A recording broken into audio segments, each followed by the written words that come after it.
thank you for coming. We're very excited. This is the first Edge in Education this year. And for those of you who are new, we have a series of these sessions throughout the year. And really, the goal is that you, along with us, are learning. How do we continually get better and improve learning and well-being for our students at ISP? And parents are the key partners, obviously, with educators. So every time we have an expert come in from the outside, we try to set up an Edge in Education so you can learn along with us, and the whole community learns. What are we working on? How are we trying to get better right now? Okay, and a lot of you know Kath. She's been here, and I'm going to have Cindy introduce her for those who don't. But it really is right in line with what we're trying to do strategically around curiosity and figuring things out. Is really all what it reflects, everything that we're about as a school. So I'm excited for our first Edge in Education. So I'll turn it over to Dr. Vega, our elementary principal. Hi, we're very lucky to have Kath with us here again. She is well known around the world as an expert in inquiry-based learning.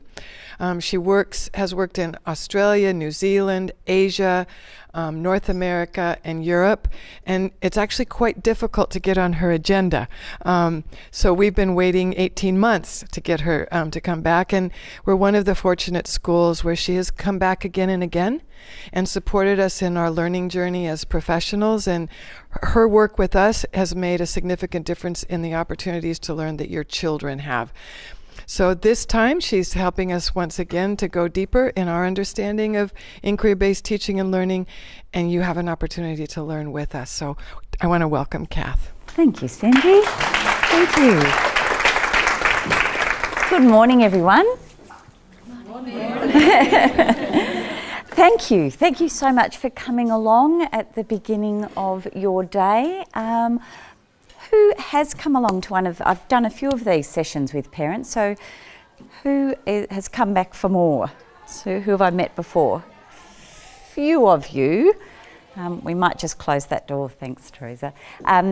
But for most of you, I'm meeting you for the first time. For those of you that are returning, I hope that there's some new information, new thinking here for you. And for those of you I'm meeting for the first time, thank you very much, and nice to meet you. Let's just find out also the age, not your age groups. That I wouldn't do that to you. That would be rude. No, the age groups of the children that are represented here, and I'm sure that there will be many of you that have children in different grades throughout the school. But let's just do a quick show of hands. So those of you that are parents of preschool, pre-K, just raise your hand if you've got a few, okay. And what about those of you that are, let's say, what's the next one for you? Is it just kindergarten? Yep. Year 1. Some of you are putting your hands up multiple times. 2, 3, 4. Still waiting for the hot spot. Yeah. How many kids have you got? 5, year 5. And then we must have some here that are also from the secondary level, so year 6, 7, beyond 7. A few of you. Okay. All right, so we have quite a few people here that have students in the secondary section of the school. Everything that I'm about to share with you relates to all levels of schooling. However, I'll let you know straight up that the bulk of my work is in the elementary or in the primary years. So the examples that you're going to see, some of which are from this school, but are from schools around the world, the bulk of those you'll see will be in classrooms from pre-K through to about year 7. But don't let that put you off if you're the parent of an older student. As I say, the techniques, the approaches are the same. The content changes though, of course, as we move through the school. Okay, so I wonder if there's anything else I need to find out about you. Who's brand new to the school this year? Families that are new to the school, right? A few of you. Well, I do hope that you make the most of this opportunity too, to connect with others, particularly at the end of our session together. All right, let's get started. So a little bit about me, and I guess why I might be qualified to come and speak with you this morning. First is that I am an educator myself, and I still spend a lot of time in classrooms with students. I've been a teacher for, something scary like about 34 years now, I think, and I've worked in as a teacher in schools, as a teacher in a university for 10 years, and then subsequent to that, the work that I do now that I'm so fortunate to do in partnership with schools around the world, this being absolutely one of my favourite partnerships. We've been, I've had a relationship with this school for many years now. So I still very much am in touch with the classroom life, and the questions that we are going to be considering is, what is this thing we call inquiry-based learning? It is an approach that we have used at this school for many years. It's an approach that is used worldwide. When it is used well, it is incredibly powerful for students learning. So we're going to find out a little about what it is to help you recognise it when your children are talking about it. As a parent, I know I always wanted to know how particular approaches that teachers were using might benefit my child as a learner. So I want to share with you, that's really the essence of our time today, is to share with you how using this approach does indeed benefit your child as a learner. And then towards the end of the session, we'll talk a little about things that we can do at home, not above and beyond our normal day-to-day interactions with our children, but what can we do as we do interact with our children that might support the kind of thinking and learning that is happening here at the school. So that is where we are headed. And I want to start by inviting you to think about what this term means to you already.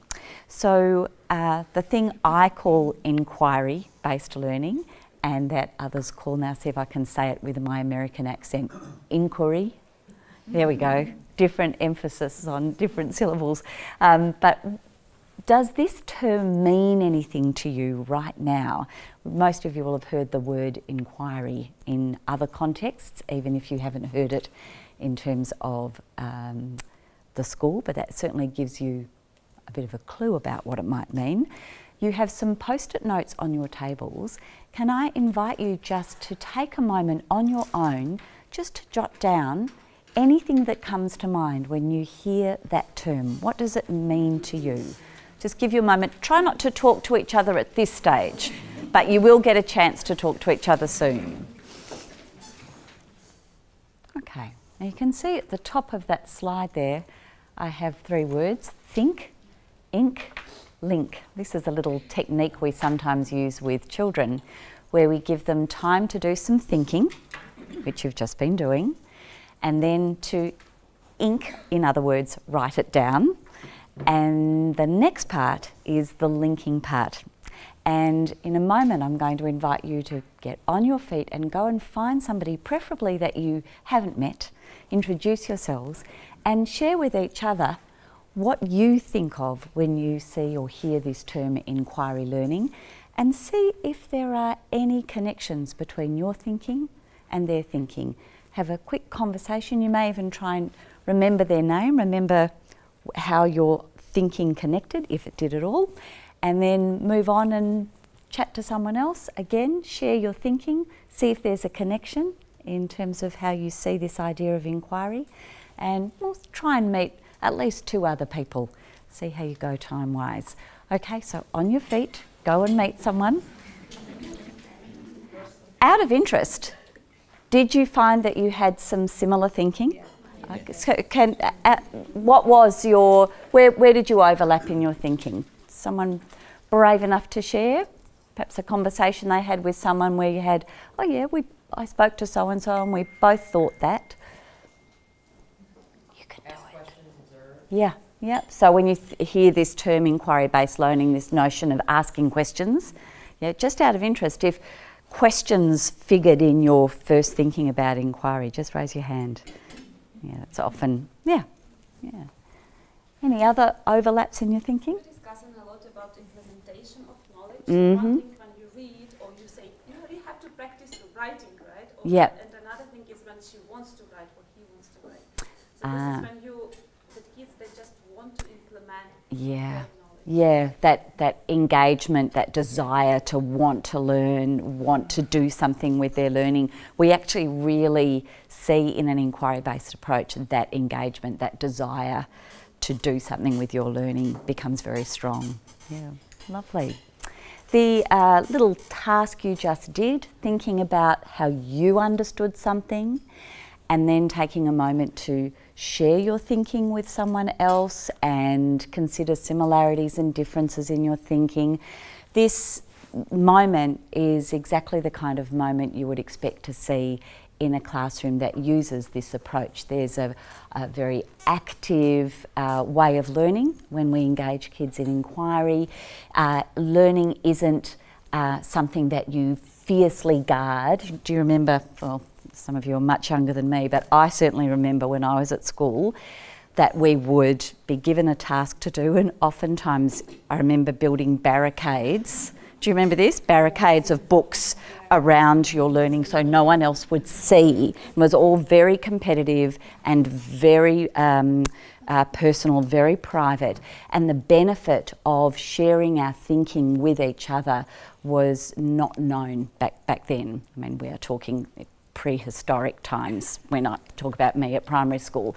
But now, you know, we understand so much more about the power of making our thinking audible, visible, tossing around our ideas with each other and gradually coming to understand more deeply through that process of sharing. That's exactly what these 5-year-olds are doing right here.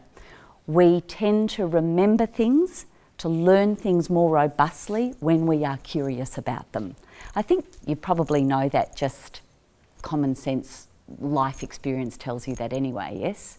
That when you have a question, when you're interested and curious about something, when you find out in relation to that question, that feels much more permanent than something that is told to you when you have absolutely no interest, no question, no wondering, yes? Which was, for me, a lot of my early school experience. It doesn't mean you don't remember it, but you remember and understand it and have a deeper understanding of it if you were curious about it in the first place. Curiosity is actually one of the key values, one of the principles that permeates this school, and how beautiful that it does. The teachers take the nurturing of curiosity here very seriously, and that is why they use a more inquiry-based approach to their teaching. We try and activate that curiosity by giving kids lots of opportunities to ask questions, to get interested, to feel that their learning is driven by that need to know that you were talking about before, that desire to find out. When students are curious about something, they seek an explanation. You want to figure it out, and this motivates them to persevere in seeking the information. They now want to learn what they need to be taught. It's actually a very clever way that we use inquiry. Is oftentimes we know where we want to take our students, but our job is to create an atmosphere and a situation in which the children want to find that out. Does that make sense? Yeah. So that's really the heart of the inquiry-based approach. Some lovely examples here.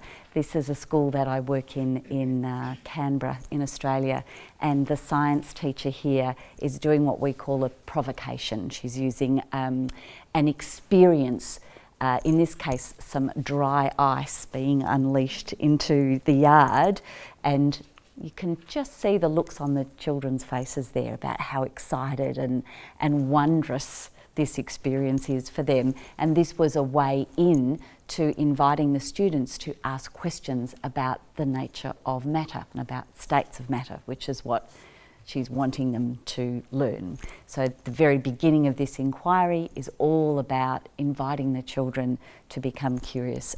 If she just said, right, girls and boys, today we're going to be learning about states of matter, I have a hunch that we wouldn't have had the same excited looks on those faces. Here's another example. Actually, this is in the same state, in Canberra, in Australia, a different school though. So 4 different photos here. Let me explain. This is actually very early on in our school year this year, a class of year 1-2 students who come to school and are beginning their day and see out their window someone working on a tree. The branch of the tree had fallen overnight in high winds, so this school had to call in an arborist to do some work on the tree. And of course, what happens when you've got 7 and 8 year olds sitting in the classroom ready to get on with their math workshop, and there's an arborist working on a tree out the window? You're going to be struggling to keep their engagement. So this lovely teacher, Tilly, who, mind you, who's in her 2nd week ever of teaching, notices how engaged the children are and says, let's take a look. Let's watch. So that poor arborist suddenly has 25 7-year-olds staring at him while he works outside the window. And of course, naturally, out of that moment, there are dozens of questions flying around about what he's doing, about trees, about why the branches fell off. So Tilly knew this was a moment where she could capture the natural curiosity that the children had. And before too long, they began quite an unexpected but powerful inquiry, learning about trees. Now, Tilly knew her curriculum well enough to know that this was actually something that eventually she would have wanted the children to learn about anyway. In our curriculum at this age level, children are expected to know things about living things, non-living things, life cycles, growth, what living things need. And so here they can actually start to get that information just by capitalising on their curiosity. Little did that arborist know in this moment up here that he was to become the guest speaker a little later on that day. So they invited him to come and answer some of their questions about trees, and then this is the lovely letter that they are writing him to thank him later for coming. So a really nice example of quite natural inquiry at work there, and a teacher who can see something that has captured the children's curiosity and imagination, and then using it to work towards something that she knows she wants them to learn anyway. These are year 7 students. This one got me wondering, would you rather travel into the future or go back to the past? Are you wondering about that right now? Which one would you choose? You can see down the bottom there the pegs with the children's names on it. So their teacher Nicole has just put that provocation up as the very beginning of a historical inquiry. The children are actually going to be learning about change over time and looking at history as a concept and looking at aspects of Australian history, but she's really got their curiosity engaged just by this provocation. And what they become curious about is actually why someone would think the opposite to them. Why would you want to go to the future? No, it'd be much more interesting to go back to the past. And they can change their point of view about that and move their thinking as the inquiry unit unfolds. And then we're right down here in our preschool with some questions that the children are starting to ask. Kaylee is obviously very interested in growing up quickly, don't you think? I wonder how you take care of a baby, how do you grow, and how do you make a house? Slow down, Kaylee, you're 3 or 4.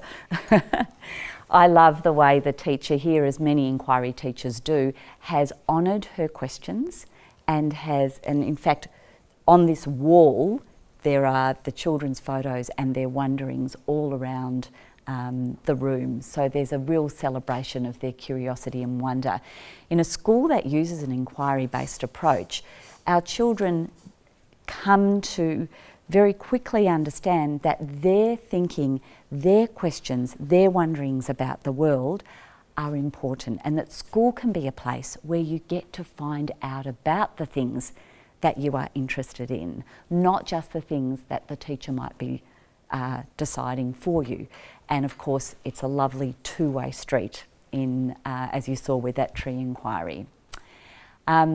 a learning principle that is so significant and important in this school is this one, that learners' curiosity drives what and how they learn. I just want to take a moment before we look at another way that inquiry really strengthens our kids' learning, and just give you a chance to just check in with each other. I wonder what this has already got you thinking about. Perhaps when have you noticed your own children when their curiosity has really driven something that they've wanted to learn about? It might even be in the home environment that something has happened, or you've noticed when they've become particularly fascinated in something. What are your kids curious about? Just turn and tell each other for a moment. So curiosity and the activation of curiosity, the use of children's questions and things that they are interested in to capture that hunger to learn and find out, is one way in which an inquiry-based approach helps your kids learn. Because we're, again, kind of going with the grain of the brain. The way we love to learn as humans is that we like resolution. We like having a mystery solved. We want to see why things work. So when we set up our learning experiences for kids so that we activate that curiosity, we are helping them make their learning stick. But it's not just about the questions, it's also about the finding out process. So another lovely way that using an inquiry-based approach helps us learn is that we actively involve kids in being researchers. They might be researching like an historian, or researching as a scientist, or researching as a writer, or researching as a mathematician. But they are the ones that are encouraged to do the finding out. So let's do just a tiny little bit of investigation ourselves in order to find out a little bit more about what goes on in an inquiry classroom. Now, the best way that we could do that would be for us to all walk around and go and have a look at some classrooms in action this morning, but we don't have time for that. And the teachers might get a bit of a shock when we all pile into their room, so we won't do that one. Instead, I've brought some examples from the field to you. So on your tables, you have 3 images, these laminated images. Could you spread those out at your tables? And let's try this. Let's just take a look at the ones at our tables and ask ourselves, we're really using our analytical thinking skills now. What do these images tell you about inquiry-based learning? Every single photograph comes from an environment where the teachers are using this approach. I wonder what you can figure out just by analysing those images. Talk to each other. What do they tell you? What are you noticing? What are the images telling you? Just in general, what are some of the things that you notice as you study? They're all different around the room. I was going to get you to take a look at all of them, but we're going to run out of time, so we might just stick with the ones we've got at our tables. But what messages do these images give you about the nature of this way of learning in the classroom? Yeah. A lot of collaboration. Yep. A lot of teamwork, talking with each other. Yep. What was that one? Well, you know what? They might be. They might be collaborating with someone on the other side of the world there.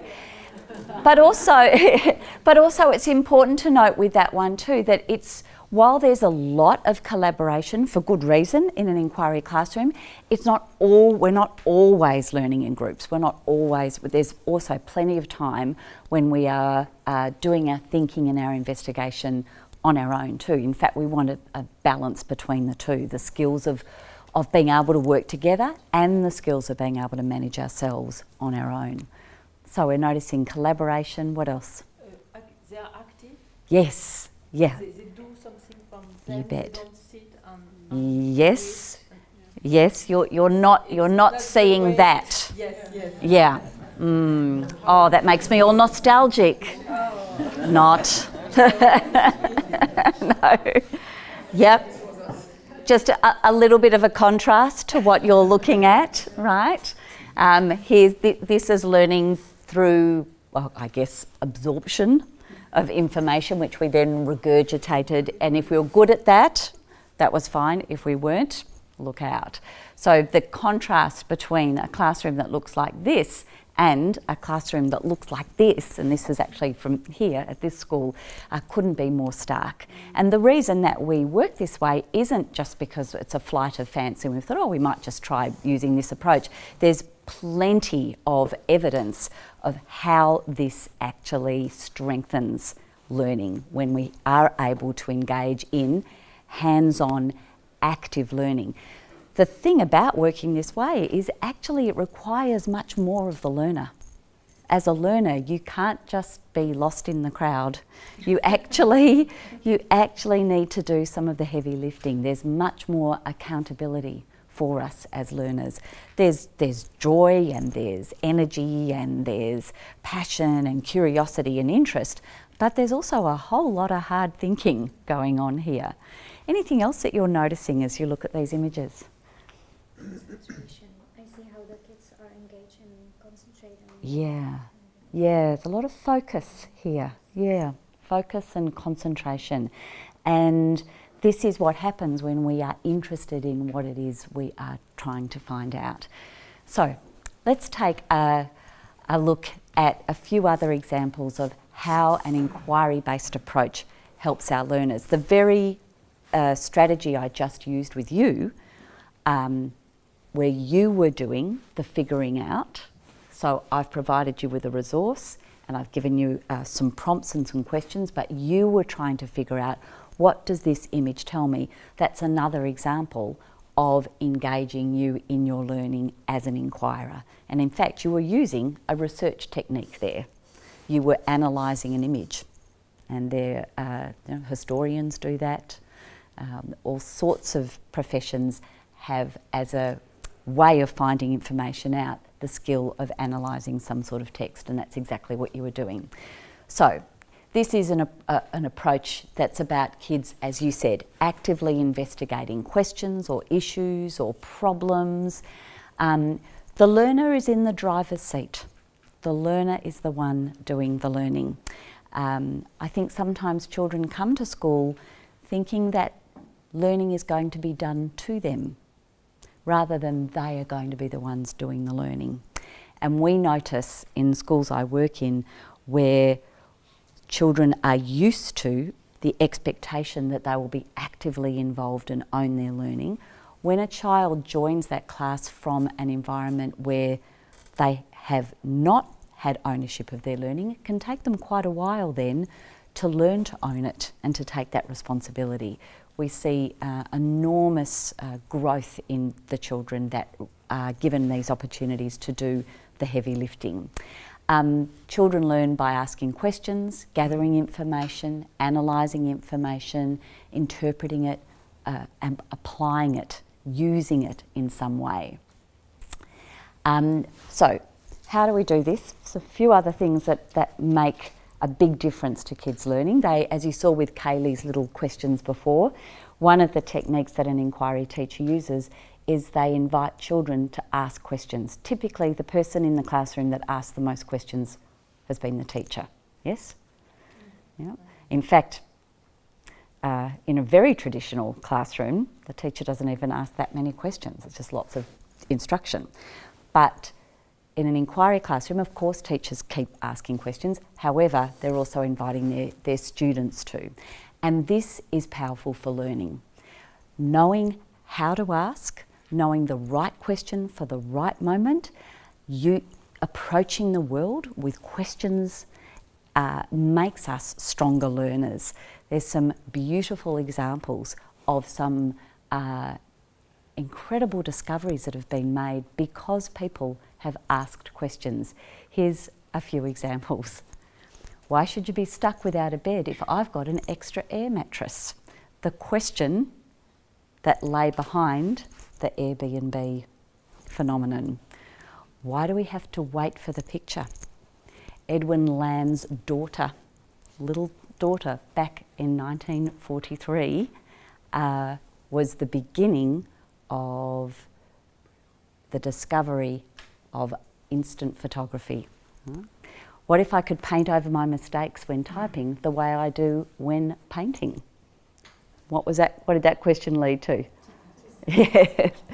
Why can't a wiper work more like my eyelid, blinking as much or as little as needed?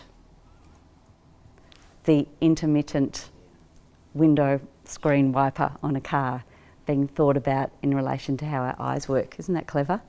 All right, so when these people have been interviewed, one of the things they routinely say is, well, one day I wondered. Or, in the second case, one day my daughter wondered. So we invite our kids to do the same thing in an inquiry classroom. We invite them to ask questions, particularly after something that has captured their interest and their enthusiasm or their curiosity. Look at these amazing questions these 6-year-olds have asked after a huge storm. Can it rain without any clouds? Did the storm blow anything down at our school? How big can raindrops get up to?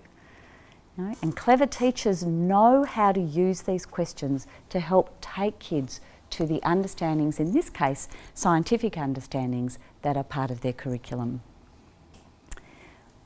I remember the dull learning that I did about explorers at school, but there was nothing dull about this inquiry journey because the children were interested enough to pose questions to then find out more about.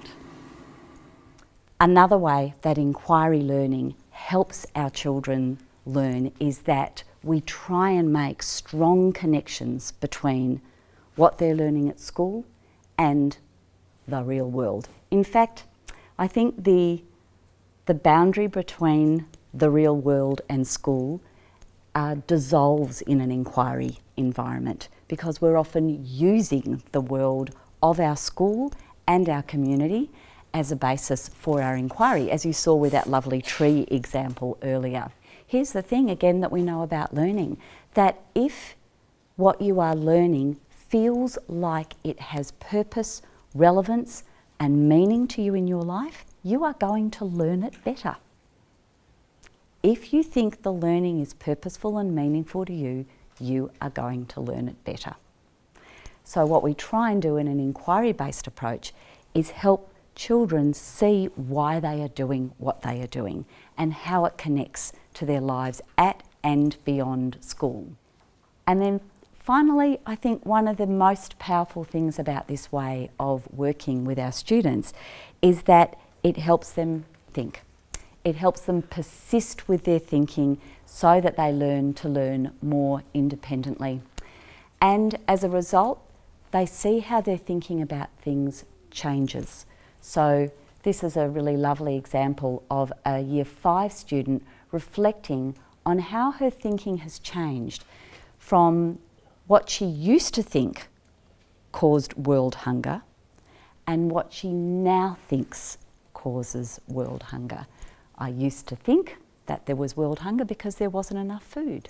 But now I think there's world hunger because more than half the people in the world are poor and malnourished, which brings them into a poverty cycle, and not enough people bother to help. And then across the bridge here, she's jotted down, these are the things that I did that helped me move my thinking from here to here. So this child's really owning their learning, really able to say, I used to think this, but now I think this. And she's got there through a process of inquiry.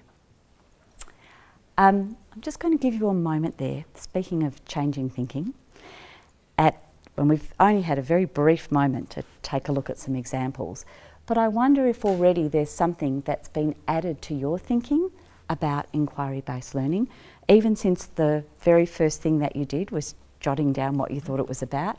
Is there something that's been added? Has your thinking changed, been added to in some way? Take a moment to quickly chat with each other. What are you now thinking about inquiry-based learning? I thought we might just look at a few things that as parents we can do to support the kind of learning that our students are doing in an inquiry-based classroom. And I guess one of the most important things is inviting your own children to wonder at home. Some of you don't need to invite them to do that at all. They're doing it constantly in the back of the car every day. To value the questions that they ask, to listen to those questions and nurture that curiosity, even if it is just saying, "What a great question. How interesting. What do you think?" A couple of other quick things before we finish. I think one of the most powerful things is to remember that our children learn a great deal by watching us. In fact, they probably learn more by what we do rather than what we say. They're watching us. They're learning how to be a learner, how to be a person as they watch us in our everyday lives. So anything that you can do that shows you as an inquirer, you as curious, you as an investigator. How do you figure things out? What do you do to try and solve problems or respond to some kind of issue that you are uncertain about? How do you go about it? Help them see how you are an investigator. We know that when parents and teachers model this exploratory stance, this way of being that says, "Oh, I wonder, I need to figure that out. Who could I go to?" We know that children then emulate that stance. Children that come to school curious, asking lots of questions, tend to be children for whom questions are valued at home and who hear the adults around them also being curious. Find things out together. When there happens to be questions or things that you're interested in as a family, see if you can find something out together. When your kids ask a question, rather than jumping in and answering the question straight away, maybe say, "I wonder how we could find that out together. What do you think? Who could we talk to? Where could we go?" Be the researchers together at home. I'm sure some of you will have done this. I know some friends of mine recently gave their children the challenge of planning the next family holiday, that they worked out, right, here's where we might be able, so they knew where they were going, so what places might we visit, how much might it cost, where should we go, see if you can find the cheapest flights, the cheapest hotels, whatever. The kids actually engaged in that inquiry into their holiday. And finally, think about the kind of questions that you ask your child. It might be at the end of the day, how did you feel about that?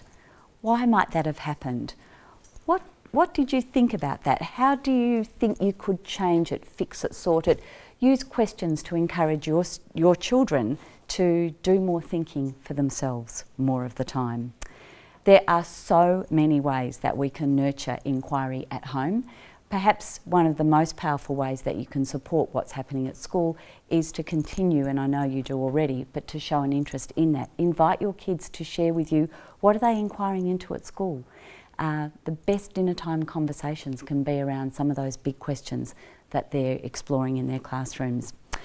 There's so much more we could share, talk about, think about. I'm going to leave it there as far as sharing some ideas with you. We have an opportunity now for questions or comments, so I'm going to throw over to you.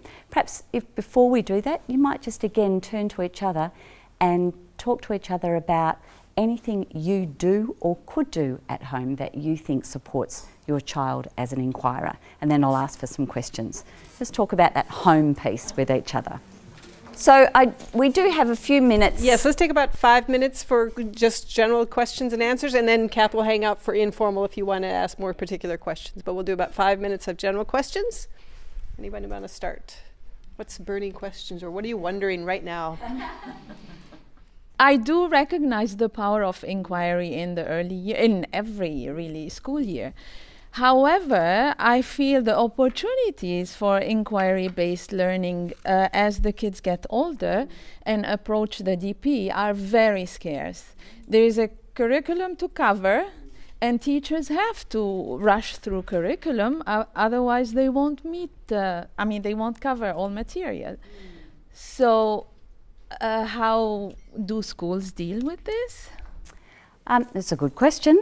And sometimes it's a question teachers ask me too, right? I've got all this volume of material. How do I... One of the things that we know is that when our teachers really understand the curriculum and really have got their head around, which the teachers here definitely do, then they find ways to get to that destination, but still through the activation of wonder and curiosity amongst their children. I think it's not having a curriculum to meet doesn't mean we can't use an inquiry-based approach. It can also be even just at lesson level. We found that just sometimes by flipping a lesson around so that we're challenging the students with a question or a problem that they grapple with and try and investigate, and then at the back of that lesson, then we might kind of fill in the gaps that they haven't been able to figure out for themselves. So the students are doing the bulk of the heavy lifting. That's got so much more engagement for the learner. So even lesson by lesson, we can use a more inquiry-based approach that puts more responsibility on the students' shoulders, albeit within the curriculum that they need to attend to. Teresa, you might want to add to that. That's a perfect pitch, because next week Garfield Jenny Newman will be here, and he's been focusing more on challenges and inquiry in a secondary heavier content levels, and he talks exactly what Kath just said. It's how do you start with a provocation and a challenge? First of all, you uncover what they do understand or don't understand, they can do, so you can be way more efficient with the time. And this idea of cascading challenges or cascading inquiries. So please come next Wednesday in the green room. So we didn't pay her to ask that question. And you did beautifully. Yeah, maybe I have a related question. How do you work with topics which are difficult to link to real world, like let's say quadratic equations? Or mainly, so there's a couple of things here. When it comes to something like abstract mathematical ideas, for example, it may not be that the content itself is directly linked to a real world example, although we hope that it can be. If it can't be, one does need to wonder why we're learning it if there isn't a real world application. But having said that, the thing that we can always link to the real world are the skills and the learning behaviours that you are employing to solve those problems, i.e. persistence, risk-taking, collaborating around a problem together, managing yourself, reflecting on how your thinking is changing. So what I had to say this to my own children, as in secondary school at times where they were thinking, why am I even learning this? I don't want to do anything about it. So, okay, you may not use that content. You may never use that content in your adult lives, but the skills that you are